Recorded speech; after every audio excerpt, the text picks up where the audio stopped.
While on their 8-day official tour, the Duke and Duchess of Cambridge have received mixed reactions from their Caribbean hosts. This is our property! The couple were greeted by familiar scenes of smiles and raised camera phones. But elsewhere, people have rejected the Cambridges' visit and called for them to right the wrongs of slavery. The purpose of the trip is to strengthen the UK's ties with Commonwealth countries, as the Queen marks 70 years on the throne. But decades after Belize and Jamaica gained independence from Britain, the trip has sparked renewed debates about whether the Queen should remain head of state, or if they should follow in the footsteps of Barbados and become republics. It's magical. William and Kate's first engagement in Belize was rearranged after people in Indian Creek took issue with their visit. The demonstrators said they had no knowledge of the royal arrival, and they opposed the use of their local football pitch as a landing pad for the Duke and Duchess's helicopter. Some held up placards opposing the Duke's links to a conservation charity, with which they are in a land dispute. The big man will land here Sunday. He is the one we fund, we give the money to your check. Although the Queen is highly regarded across the Caribbean, the feeling that Britain has treated its former colonies with contempt has been brewing. And it's a feeling that has been exacerbated by the Windrush scandal. Caribbean immigrants came to Britain after World War I to help rebuild a war-shattered country.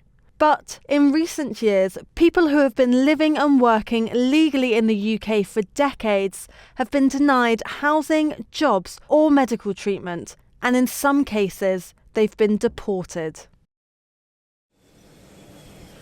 When they touched down in Jamaica on Tuesday, the Duke and Duchess received a similar welcome to that in Belize. Big crowds cheered as William took part in a football match in Trenchtown.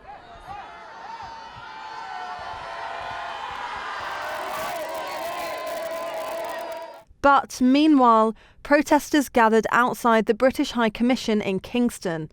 Campaigners here say the Queen and her predecessors have not done enough to right the wrongs of slavery. When Britain seized this Caribbean island, it forced hundreds of thousands of Africans into their slave trade, making them work on sugar and cacao plantations. Slavery wasn't abolished here until almost 200 years later. Today, they're calling for Britain to apologise and give reparations to compensate Jamaica for the exploitation and financial gains made during the slave trade. William will condemn the abhorrence of slavery when he speaks here on Wednesday, just as his father did during a recent speech in Barbados when the country became a republic. From the darkest days of our past, and the appalling atrocity of slavery, which forever stains our history, the people of this island forged their path with extraordinary fortitude. But protesters are also calling for the prince to address the gains that he and his family personally made from the trade. Prince William, I hope you feel ashamed in some sense. I hope you feel remorse. I hope you feel, how could my ancestors do this to these people's ancestors? It's believed that William won't address these specific claims in his speech.